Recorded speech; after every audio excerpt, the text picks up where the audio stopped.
ఇది evening tea time స్నాక్గా బాగుంటాయండి. అయితే 3 కప్పులు శనగపిండికి 1 కప్పు బియ్యపిండి తీసుకున్నానండి మెజర్మెంట్.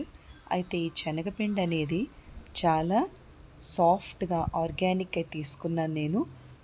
శనగపిండి కనుక హార్డ్గా ఉన్నా, ఒకవేళ అందులో ఇంప్యూరిటీ ఉన్నా కూడా, ఏదైనా బియ్యపిండి అది పొరపాటున కలిసినా రెసిపీ అస్సలు బాగా రాదండి. మనం దగ్గరుండి పట్టించుకున్న పిండైనా, లేదా మీకు ఆర్గానిక్ సాఫ్ట్గా అనిపించిన అలా ఏదైనా ఉన్న పిండే తీసుకోండి. లేదంటే ఆయిల్ ఎక్కువ పీల్చేస్తాయి, టేస్ట్ బాగోదు.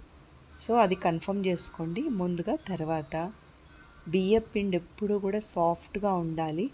ఎంత బాగుంటే పిండి రెసిపీ అంత బాగా కుదురుతుందండి. ఈ 2 పాయింట్స్ మీకు యూస్ఫుల్ టిప్స్ అండి.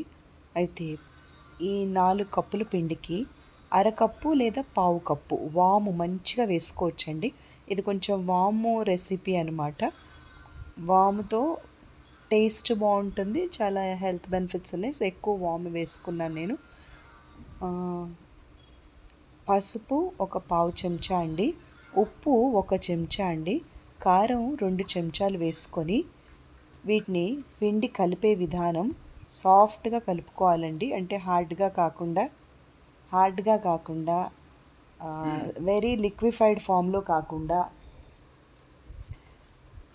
కాస్త ఆ పిండి, ఎందుకంటే శనగపిండి కలిపేటప్పుడే గమ్గా చేతులకి స్టిక్ అవుతుందండి. కొంచెం పొడి పిండి వేసుకొని అలా అంటకుండా అరచేతులకి మనం క్లీన్ చేసుకోవాలి. తర్వాత ఆ చేతికున్న ఏదైతే గమ్ లాగా ఉంటుందో కొంచెం ఆయిల్ రాసుకుంటే కూడా పిండి కలిపేటప్పుడు ఇబ్బందిగా ఉండదండి. అయితే కొంచెం లోతైన మూకుడులో కొద్దిగా ఆయిల్ పోసుకున్నప్పుడు కూడా ఇండక్షన్ మీద అయితే కంఫర్టబుల్గా ఎక్కువగా మురుకులు చేసుకోవచ్చండి. ఇది ఇప్పుడు కూడా పల్చగా ఉన్న బాటమ్ తీసుకోవాలి. ఇండక్షన్ మీద అయితే వేడి తొందరగా వస్తుంది. 1200 టెంపరేచర్ కాబట్టి కొంచెం ఆయిల్ ఉన్న ఎక్కువ మురుకులు చేసుకోగలుగుతామండి. ఇదొక ప్లస్ అవుతుంది ఇండక్షన్లో. నాకు అనిపించింది డిఫరెన్స్, అలా అనిపించింది. అయితే అదే మన వెడల్పాటి మూకుడు, మందం మూకుడు కనుక పెట్టుకున్నామంటే ఎక్కువ ఆయిల్ ఉపయోగించి ఆ ఆయిల్ మళ్ళీ తిరిగి వాడటానికి ఇబ్బందిగా ఉంటుంది కదా. అది ఒక యూస్ఫుల్ టిప్ అండి. ఇందులో ఇది సాఫ్ట్గా రావాలనుకుంటే ఇలా డైరెక్ట్గా చేసుకోవచ్చండి. మన కనుక మురుకులు కొంచెం క్రిస్పీగా రావాలనుకుంటే కొంచెం వేడివేడి నూనె వేసి వీటిని కలుపుకోవాలండి. లేదా బటర్ ఒక అరకప్పు వేడి చేసైనా మురుకుల్లో కలుపుకోవాలండి. అలా కలిపిన తర్వాత పిండి కొంచెం మనకు కావాల్సిన మెథడ్లో షేప్లో కుక్ చేసుకోవచ్చు అనమాట. ఎప్పుడు కూడా కొంచెం ఇది మీడియం ఫ్లేమ్లోనే వేయించుకోవాలండి. హై ఫ్లేమ్లో అయితే ఇలా మాడిపోయినట్టుగా వస్తుంది. ఎందుకంటే శనగపిండి ఎక్కువ డామినెంట్గా ఉంది కాబట్టి అసలు పిండి ఉడకకుండానే మాడినట్టుగా వస్తుంది. So medium flame is the దీనికి కరెక్ట్ అనమాట. అలా కొద్దిగా పిండి వేసుకుంటూ మీడియం ఫ్లేమ్లో దీన్ని కుక్ చేసుకోవాలండి. Please subscribe my channel.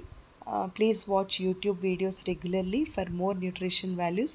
Please follow my Instagram and please support my new cooking channel. అవి 2 నేను పెట్టానండి. మీకు కుదిరితే కనుక సబ్స్క్రైబ్ చేయండి. ఈ కొత్త ఛానల్లో నాకు కొంచెం హెల్త్ టిప్స్ కానీ, అన్కుక్డ్ ఫుడ్స్ కానీ, లేదా రా సలాడ్స్ అండ్ రైతాస్ అవి చూపిద్దాం అనుకుంటున్నానండి.